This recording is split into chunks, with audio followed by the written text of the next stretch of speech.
Saudara-saudari semuanya, Shalom Alaikum. Kita mau bicara mengenai puasa. Apakah masih relevan membicarakan puasa di dalam iman Katolik? Seperti apakah puasa menurut iman Katolik? Bagaimana penerapannya secara praktis? Bagaimana pendasarannya dan lain sebagainya? Kita akan bahas secara kurang lebih tuntas pada kesempatan kali ini. Untuk yang pertama kita akan melihat bagaimana puasa itu di dalam Perjanjian Lama. Aku akan menunjukkan beberapa ayat, 2-3 ayat, supaya kita mengetahui bahwa ternyata puasa sudah sangat tua umurnya di dalam iman Kristen yang bersambung kepada iman Israel. Mari kita lihat yang pertama dalam kitab Imamat pada pasal yang ke-23 ayat yang ke-27. Tanggal 10 bulan yang ke-7 itu ada hari pendamaian. Kamu harus mengadakan pertemuan kudus dan harus merendahkan diri dengan berpuasa. Ini dicuplik dari kitab Imamat. Kitab Imamat menceritakan bagaimana pada waktu itu umat Israel belum masuk ke tanah terjanji, sehingga inilah zaman Musa, zaman orang Israel masih berputar-putar selama 40 tahun di padang gurun sebelum akhirnya nanti mereka masuk ke tanah terjanji. Sudah ada perintah untuk berpuasa menjelang hari raya pendamaian. Jadi di dalam kitab Imamat, puasa dihubungkan dengan pendamaian. Apa yang dimaksud dengan pendamaian tidak lain dan tidak bukan adalah penghapusan dosa. Kenapa disebut pendamaian? Karena Allah dan manusia terpisah karena manusia berdosa, Allah Maha Suci, dan dosa-dosa manusia itu dihapus sehingga dikatakan Allah dan manusia berdamai kembali. Itulah hari pendamaian atau penghapusan dosa. Ayat yang lain kita lihat dari kitab Ester pada pasal yang keempat ayat yang ketiga. Bunyinya demikian. Di tiap-tiap daerah kemana titah dan undang-undang raja telah sampai, ada perkabungan yang besar di antara orang Yahudi disertai puasa dan ratap tangis. Ini kitab Ester yang menceritakan waktu itu bagaimana orang Yahudi ada di tanah perantauan. Bahkan Ester yang nama aslinya adalah Hadasah, ia juga seorang Yahudi, seorang Israel, tapi kemudian diambil menjadi istri raja yang bernama Raja Ahasveros, yaitu seorang raja Persia. Pada waktu itu ada orang jahat, pegawai tinggi istana bernama Haman, ingin menghancurkan orang-orang Yahudi di tanah Persia dengan cara membunuh mereka semua dan ingin merampok segala harta-harta orang Yahudi itu. Bahkan itu disahkan dengan suatu undang-undang yang dicap menggunakan materai kerajaan. Sehingga itu menimbulkan kesulitan yang amat sangat. Maka Ester memerintahkan puasa supaya Tuhan memberikan pertolongan. Maka dikatakan ada puasa, ada ratap tangis.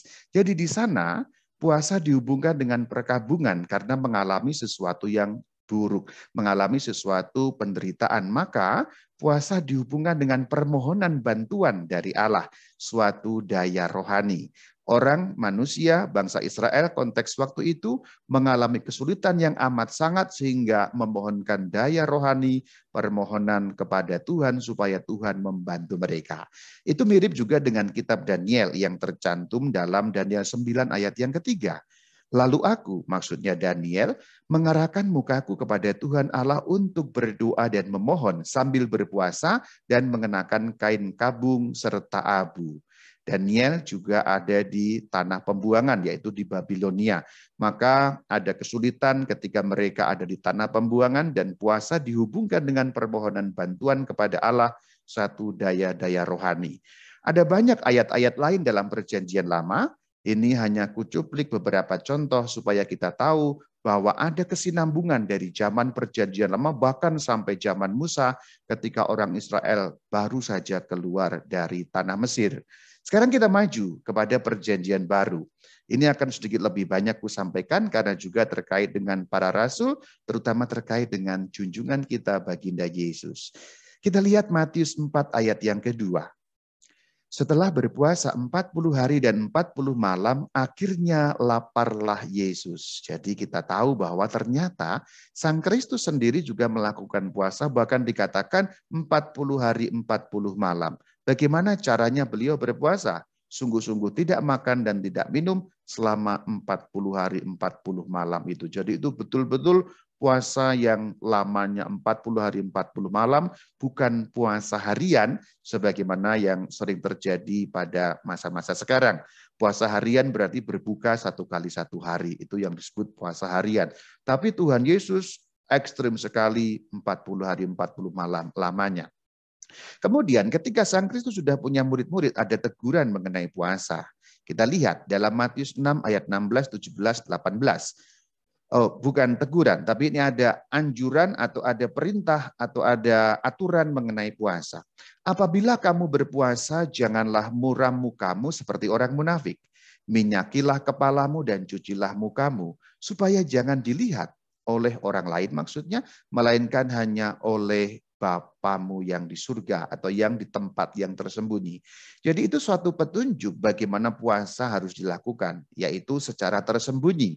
Jadi puasa itu hanya di hadapan Allah saja, bukan untuk dipertontonkan, bukan untuk ditunjuk-tunjukkan kepada orang lain. Ini merupakan suatu manual bagaimana pelaksanaan mengenai puasa. Di dalam Injil Matius 9 ayat 14 ada cerita bagaimana orang-orang itu mengkritik sikap murid-murid Yesus yang tidak berpuasa. Demikian. Kemudian datanglah murid-murid Yohanes kepada Yesus dan berkata, "Mengapa kami dan orang-orang Farisi berpuasa tetapi murid-muridmu tidak?"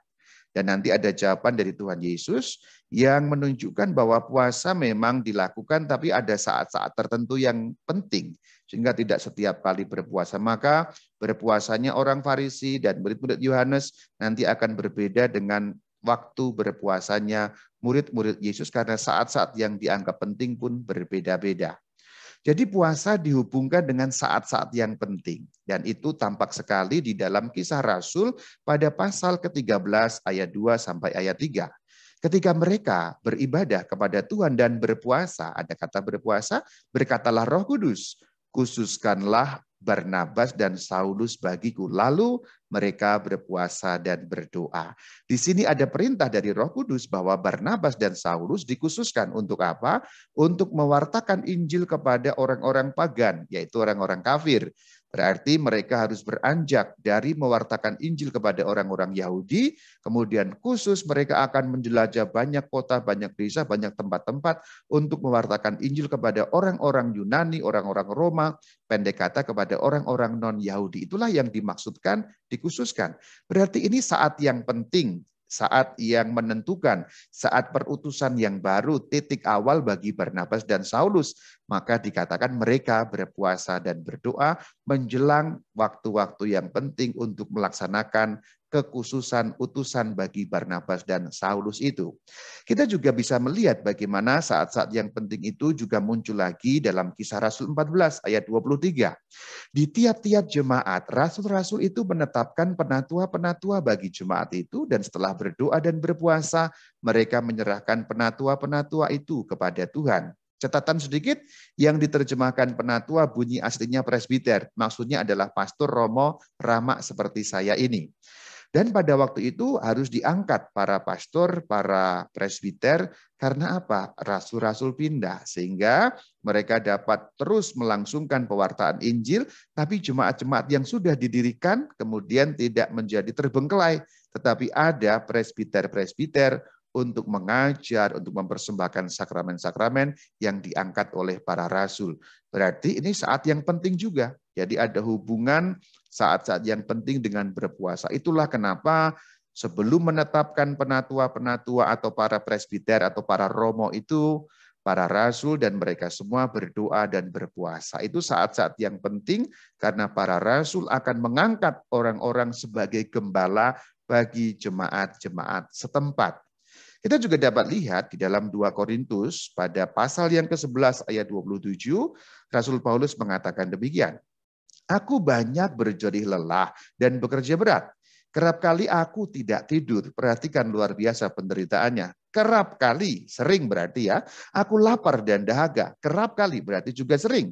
Kerap kali aku berpuasa, kedinginan dan tanpa pakaian. Ini menceritakan dalam satu kalimat panjang bagaimana kesulitan, beratnya pekerjaan, beratnya jerih payah yang dilalui oleh Rasul Paulus. Sehingga boleh dikatakan ada penderitaan di sana.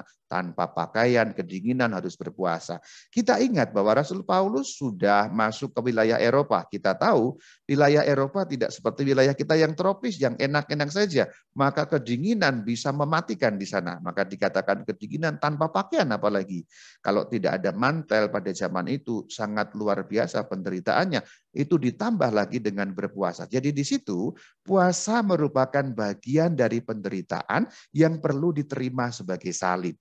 Jadi dalam penghayatan Rasul Paulus, puasa itu sebagai sarana memikul salib, mempersatukan penderitaan dirinya dengan penderitaan Sang Kristus sehingga mendapat kekuatan dari penderitaan atau dari salib Kristus sendiri. Kalimat dalam Matius 17 juga menghubungkan puasa dengan daya rohani. Jenis ini tidak dapat diusir kecuali dengan berdoa dan berpuasa. Yang dimaksud jenis ini jenis setan tertentu. Karena setan itu kan ada banyak jenisnya.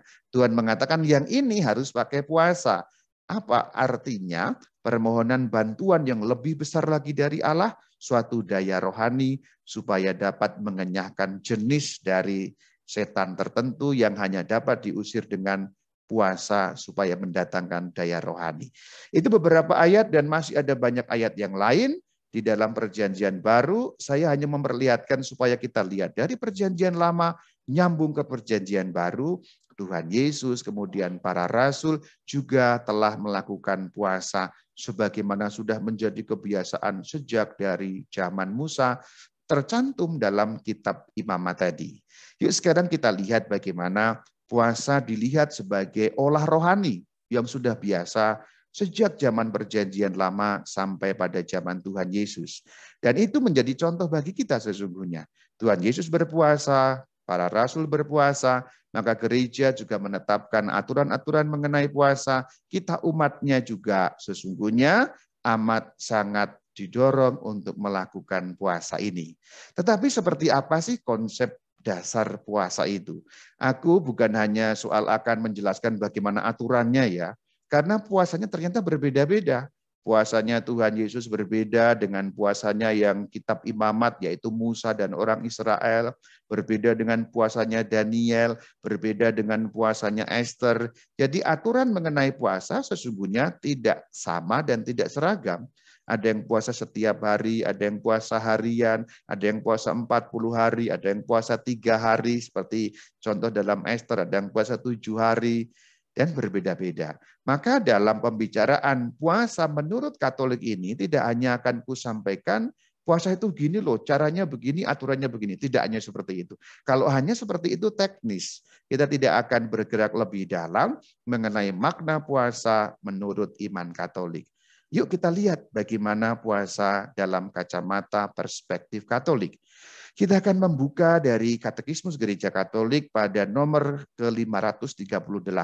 Bunyinya seperti ini. Injil-Injil berbicara tentang waktu kesendirian yang Yesus lewati di sebuah tempat sunyi. Tempat sunyi itu maksudnya padang gurun. Yesus tinggal di sana selama 40 hari tanpa makan.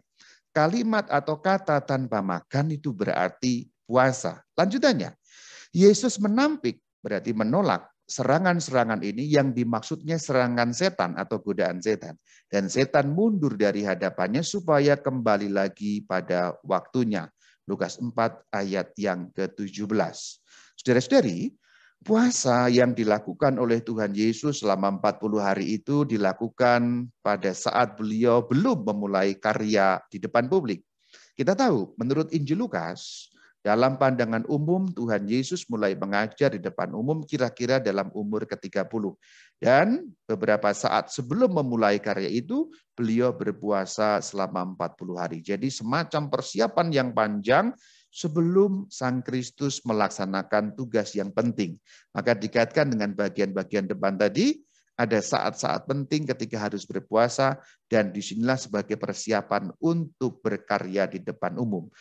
Dan di dalam masa puasa yang 40 hari itu godaan hebat sekali. Namun Tuhan Yesus menolak semuanya. Kita tahu godaan yang 3 itu ditolak semua.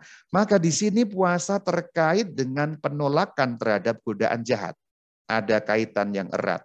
Kemampuan untuk menolak kuasa jahat, kemampuan untuk mendapat daya rohani yang tinggi sehingga punya keteguhan, untuk menghadapi kuasa jahat itu diteguhkan, dikuatkan dengan adanya puasa. Ada referensinya loh, yaitu dalam KGK, Katekismus Gereja Katolik nomor 540. Yuk kita baca. Kristus mengalahkan penggoda demi kita, penggoda setan maksudnya. Kalimat lanjutan dari KGK 540.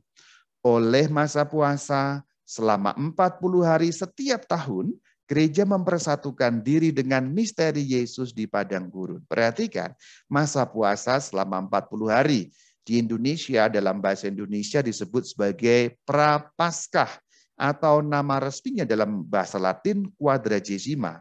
Masa Quadragesima. Quadragesima harafiah itu bahasa Latin yang artinya 40. Jadi masa 40 hari sebagai masa puasa. Dan dikatakan gereja mempersatukan diri dengan misteri Yesus di padang gurun.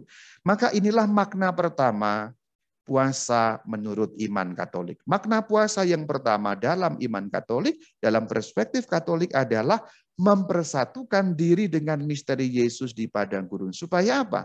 Kembali ke bagian depan, supaya mengalahkan penggoda. Mempersatukan dengan misteri Kristus itu maksudnya adalah dengan berpuasa kita ingat betapa daya rohani Sang Kristus begitu besar untuk mengalahkan kuasa dan godaan jahat. Maka dengan mempersatukan diri dengan kuasa itu, kita juga ambil bagian dalam kuasa yang mengalahkan kuasa jahat. Itu yang dimaksud mempersatukan diri dengan misteri Yesus di padang gurun. Yesus yang mengalahkan kuasa jahat, kita pun karena ambil bagian dalam kuasa Yesus itu, kita akan menginjak kepala ular. Kira-kira demikian saudara-saudari. Dan itu terjadi dengan puasa. Selanjutnya, pengertian yang lain muncul dalam KGK 1434. Tobat batin seorang Kristen dapat dinyatakan dalam cara yang sangat berbeda-beda. Nah, sekarang bicara mengenai tobat batin. Kitab suci dan para bapak gereja berbicara terutama tentang 3 bentuk. Berarti ada 3 bentuk tobat batin kalau orang Kristen bertobat. Itu dinyatakan dalam kitab suci dan dalam uraian tulisan para bapak gereja. Apa 3 bentuk itu? Kalimat lanjutannya. Pertama itu puasa, kemudian doa, yang ketiga memberi sedekah. Sebagai pernyataan tobat terhadap diri sendiri, terhadap Allah, dan terhadap sesama. Jadi ada 3 bentuk puasa sebagai pertobatan yang diarahkan untuk diri sendiri, doa diarahkan untuk kepada Allah, memberi sedekah, memberi bantuan, membuat derma, itu diarahkan kepada sesama.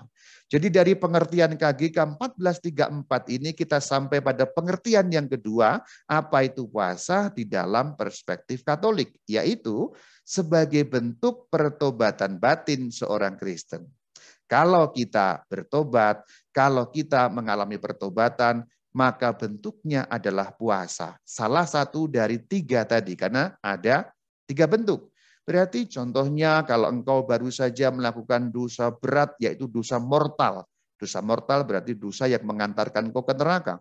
Engkau sungguh-sungguh menyesal, dan dalam penyesalan itu engkau menerima sakramen tobat. Dan dalam sakramen tobat itu engkau mendapat pengampunan. Meskipun tidak diberikan perintah untuk berpuasa, berpuasalah karena puasa salah satu bentuk, yaitu dari 3 bentuk yang disampaikan. Karena yang namanya penitensi zaman sekarang memang jarang sekali menyertakan puasa sebagai salah satu penitensi.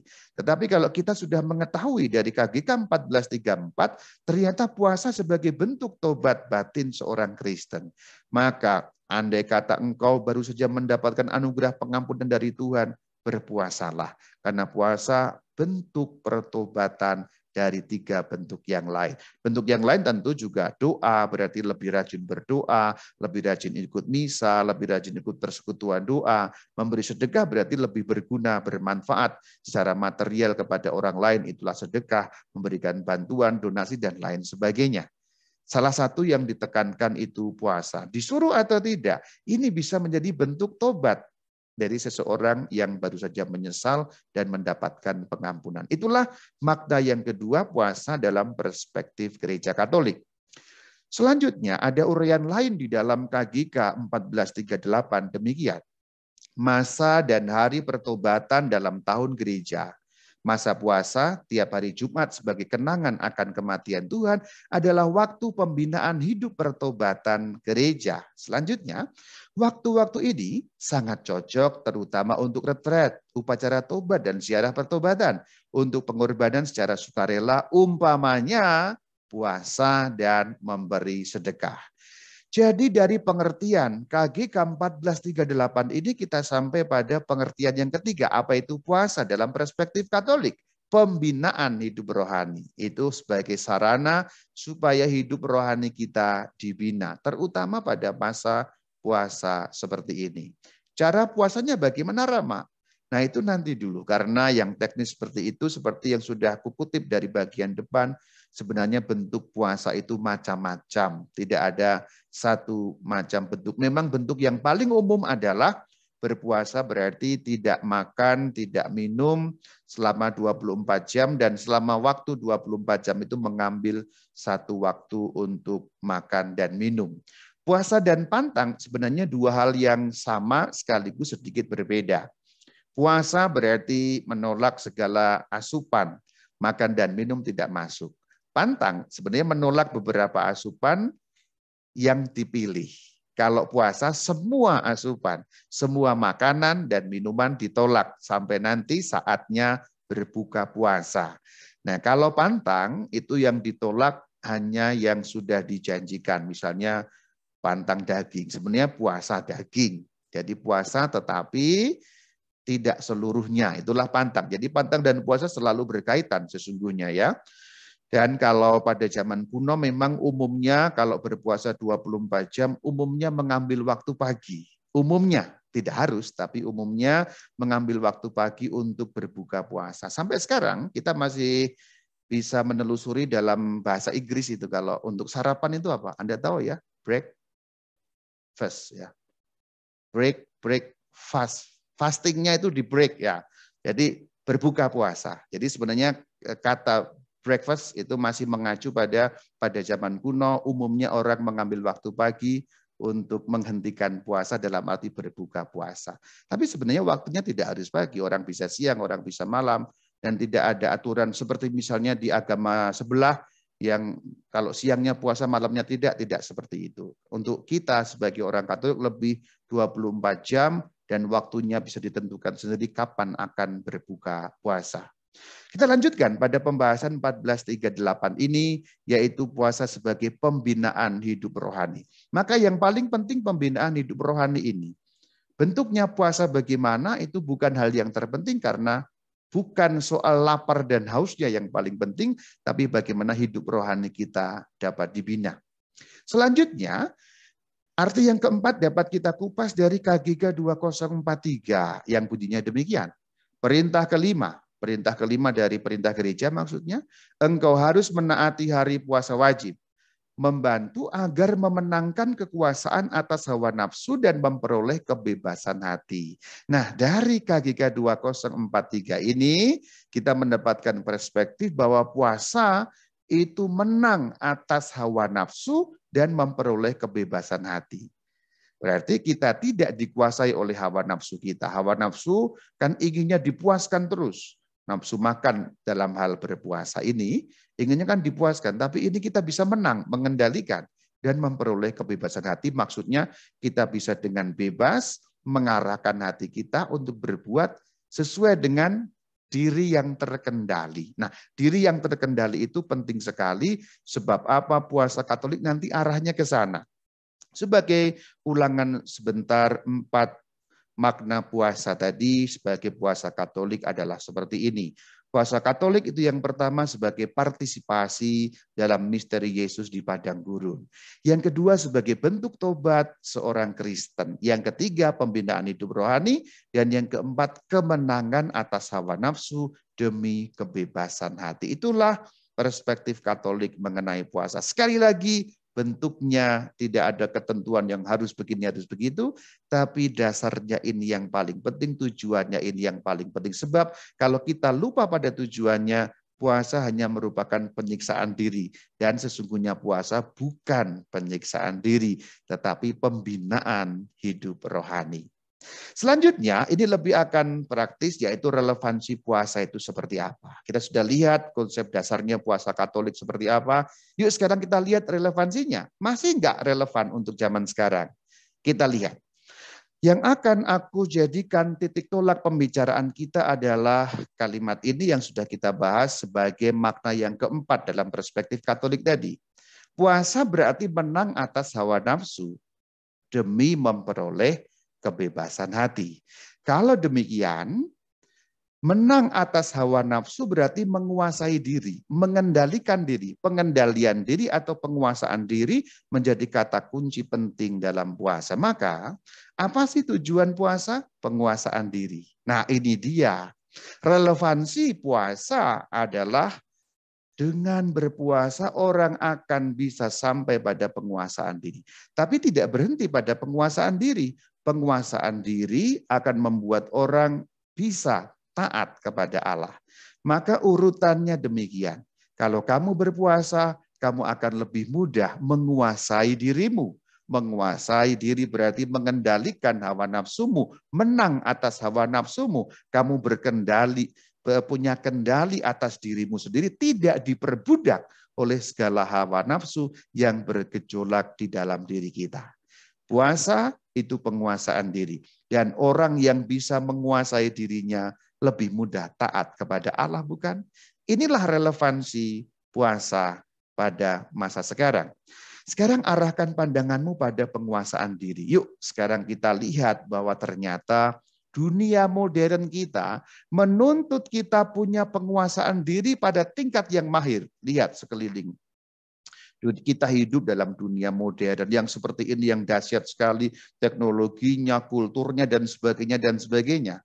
Modern sekali hidup kita, modern sekali tingkat hidup kita. Dan rupa-rupanya penguasaan diri itu wajib. Karena apa? Karena tanpa penguasaan diri kita akan hancur. Baik secara jasmani maupun secara rohani, ditelan gelombang duniawi yang seakan-akan seperti badai topan bergulung-gulung. Aku beri contoh yang sangat praktis mengenai penguasaan diri. Yuk kita lihat. Di tengah dunia ini, yang kehidupan modern sekarang ini ada banyak gelombang badai, bukan? Pertama, lihat bagaimana gadget menyerbu kita. Gadget, penggunaan gadget. Kalau kita tidak menguasai diri, akan jadi seperti apa? Belum lagi medsos. Yang kedua, media sosial luar biasa. Kalau orang hanya terjebak pada penggunaan medsos, berarti dikuasai hawa nafsunya untuk menggunakan medsos, tidak mampu mengendalikan dirinya, tidak mampu menguasai dirinya, membabi buta dalam penggunaannya. Jadi apa? Fashion juga demikian. Kekayaan, kemewahan, ini sekedar beberapa contoh dunia modern kita. Bagaimana gadget, fashion, media sosial, kekayaan, kemudian kemewahan, dan lain sebagainya. Ini akan menghancurkan kita justru kalau kita tidak mampu menguasai diri. Itulah kenapa di bagian depan aku katakan penguasaan diri itu mutlak di kehidupan modern ini. Bahkan jauh lebih penting dari puluhan tahun yang lalu ketika semua yang kusebutkan ini belum ada. Ketika gadget belum ada, ketika fashion belum semaju sekarang, ketika medsos dan lain sebagainya yang sudah kusebutkan ini belum ada. Hidup kita sekarang banyak digempur sana-sini dengan modernitas yang seperti ini. Luar biasa kita ini. Kalau kita mengikuti semuanya, dikendalikan oleh nafsu untuk semuanya, kita gagal menguasai diri, hancur kita. Jasmani dan rohani. Disitulah sesungguhnya relevansi puasa. Yuk kita lihat makin jelas lagi. Menghadapi dan hidup di tengah dunia tidak gampang-gampang saja. Kita berjuang keras dengan ini semua. Ini semua memudahkan hidup kita. Tapi juga mematikan kita. Ingat baik-baik, ini memudahkan hidup kita. Tapi kalau tidak hati-hati membunuh kita. Medsos membunuh kita. Gadget membunuh kita. Relasi-relasi kita dan lain sebagainya. Sesungguhnya semua ini netral, tapi bagaimana kita menguasai diri itu kan yang paling penting. Kita perlu berjuang keras untuk itu. Kita hidup di dunia yang lebih ekstrim dari puluhan tahun yang lalu. Yang lebih dahsyat tantangannya dibandingkan puluhan tahun yang lalu, dan kuncinya pengendalian diri. Kita perlu berjuang keras. Kalau yang suka drama Korea, fighting, fighting, fighting, fighting, fighting. Nah, itu sering diucapkan oleh orang-orang Korea ya. Ada ayat Alkitabnya loh fighting tuh. Loh berarti orang Korea tahu ayat Alkitab ya Rama? Ya nggak tahu juga sih.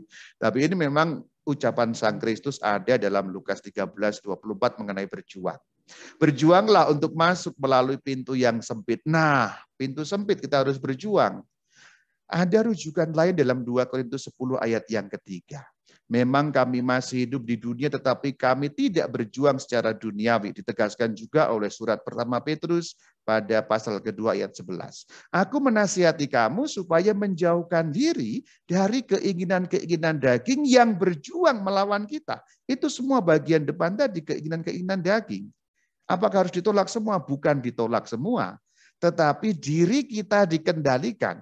Yuk kita perdalam lagi pengertian kita dari KGK 2015. Bunyinya seperti ini. Jalan menuju kesempurnaan melewati salib. Perhatikan, jalan untuk sempurna lewat salib. Tidak ada kekudusan tanpa pengorbanan diri dan perjuangan rohani. Enggak ada kita menjadi kudus tanpa perjuangan, selalu harus berjuang. Kemajuan rohani menuntut askese dan penyangkalan diri yang tahap demi tahap mengantar kita untuk hidup dalam damai dan kegembiraan sabda bahagia. Askese, penyangkalan diri, tidak lain tidak bukan cara kita untuk penguasaan diri tadi. Maka saudara-saudari, setelah kita bisa melakukan penguasaan diri akan ada kemajuan rohani. Kemajuan rohani tidak mungkin terjadi tanpa askese, tanpa penyangkalan diri, pendek kata, tanpa penguasaan diri kita. Orang yang hidup tidak terkendali jiwanya, keinginannya, hawa nafsunya, tidak mungkin maju dalam rohani. Tapi kalau kita sudah bisa ada kemajuan rohani dalam penguasaan diri, itu akan menghasilkan buah-buah roh dalam diri kita. Rujukannya di KGK 18:32. Buah-buah roh adalah kesempurnaan yang Roh Kudus hasilkan di dalam kita sebagai buah-buah sulung kemuliaan abadi. Tradisi gereja menyebutkan 12 macam, ada 12 macam. Kita sebutkan kasih, sukacita, damai sejahtera, penguasaan diri, kerendahan hati, dan seterusnya. Jadi penguasaan diri menjadi penting, saudara-saudari, karena merupakan salah satu dari 12 macam buah-buah roh yang ada dalam tradisi suci gereja. Maka penguasaan diri menjadi salah satu dari 4 kebaikan atau kebajikan kardinal. Maka penguasaan diri menjadi penting sekali dalam hidup kita. Lihat betapa pentingnya. KGK 1805 memberi kita pengetahuan mengenai betapa pentingnya penguasaan diri sebagai salah satu dari 4 kebajikan. Yuk kita baca 1805. 4 kebajikan merupakan poros kehidupan moral. Karena itu orang menamakannya kebajikan kardinal dari kata kardu artinya poros. Poros berarti pusatnya di situ. Kenapa disebut poros? Karena yang lain-lain, kebaikan-kebaikan yang lain ada di sekeliling mereka. Yang 4 tadi maksudnya apa? Kalimat lanjutannya. Kebijaksanaan, keadilan, keberanian, dan penguasaan diri. Nah ini saudara, ternyata penguasaan diri penting sekali karena 1/4 dari kebaikan yang disebut kebaikan kardinal kardo poros. Luar biasa penguasaan diri. Dan kalau kita ingat tadi konsepnya di depan, puasa membentuk kita menguasai diri. Jadi penguasaan diri datang salah satunya dari puasa. Penguasaan diri, demikian kata KGK 1809, adalah kebaikan moral yang mengekang kecenderungan kepada berbagai macam kenikmatan dan yang membuat kita mempergunakan benda-benda duniawi dengan ukuran yang tepat. Ini penting, kita catat. Jadi penguasaan diri yang datang dari puasa tadi, salah satunya dari puasa maksud saya, itu membuat kita bisa mempergunakan benda-benda duniawi dengan ukuran yang tepat. Ini kemudian menjawab persoalan yang kukemukakan di depan tadi. Gadget, media sosial, fashion, kemewahan, kekayaan, dan lain sebagainya. Itu semua benda-benda duniawi. Puasa yang membentuk penguasaan diri akan membentuk kita untuk mampu bisa punya kapabilitas mempergunakan benda-benda duniawi dengan ukuran yang tepat. Sebab penggunaan barang duniawi tanpa ukuran yang tepat menghancurkan. Contoh simpelnya gadget dan medsos. Itu benda duniawi. Penggunaan bukan dalam ukuran yang tepat, dosisnya kelebihan, overdosis. Games sama. Apakah games, gadget, medsos buruk? Tidak buruk tentu saja. Yang diperlukan ukuran yang tepat. Ini datang dari penguasaan diri, yang datang dari berpuasa. Kenapa dari puasa? Karena orang yang berpuasa menguasai dirinya. Mampu lebih mudah menguasai dirinya. Kalimat lanjutannya dalam KGK 1809.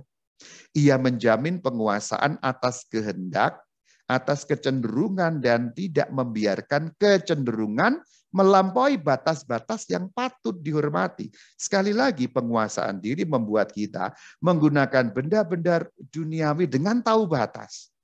Maka kalau kita gambar dengan bagan menjadi seperti ini. Puasa mendatangkan penguasaan diri. Penguasaan diri mendatangkan kemampuan menggunakan benda-benda duniawi dalam dosis yang tepat dan dalam batas yang pas. Itu menjawab kebutuhan kita pada zaman modern ini. Dan itu dibentuk dari puasa. Orang yang berpuasa, orang yang rutin berpuasa, mudah menguasai dirinya. Orang yang mudah menguasai dirinya mampu mengendalikan penggunaan benda-benda duniawi, dosis yang tepat, batas yang pas. Sehingga tidak hancur, dihantam dunia modern yang makin hebat lagi dalam hal penggunaan benda-benda duniawi. Jadi ini konsep dasar tentang puasa ini luar biasa sekali. Kalau kita dalami menggunakan ajaran gereja Katolik sebagaimana tercantum dalam KGK Katekismus Gereja Katolik. Yuk kita bahas selanjutnya, lebih dalam lagi. KGK 1809.